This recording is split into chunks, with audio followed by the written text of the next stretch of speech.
ভ্রূণ হত্যা।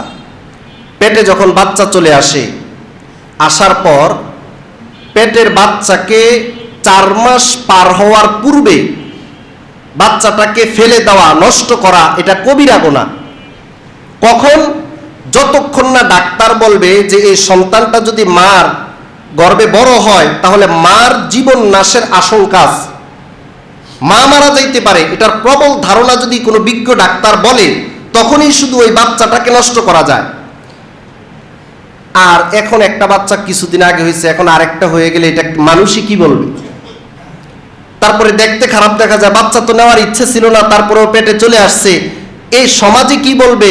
বা বাচ্চা 3টা হয়ে গেছে, আরেকটা নিলে আমি তো আন্দোলন করছি 2টি সন্তানই যথেষ্ট, এভাবে আমি তো বলছি, এখন আমার যদি আরেকটা হয় মানুষ কি বলবে?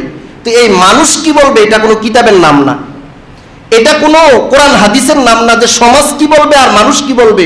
সমাজের চাপ অনেক সময় অভিশাপ হয়ে দাঁড়ায়, যার কারণে আপনি অনেক অন্যায়ের ভিতরে সমাজ কি বলবে এই কারণে আপনি করতে হয়। আপনি সমাজ কি বলবে এই লজ্জায় যদি আপনি এটা করেন, আল্লাহ কি বলবে, রসুল কি বলবে সেটা বলার কি টাইম আপনার হয় নাই?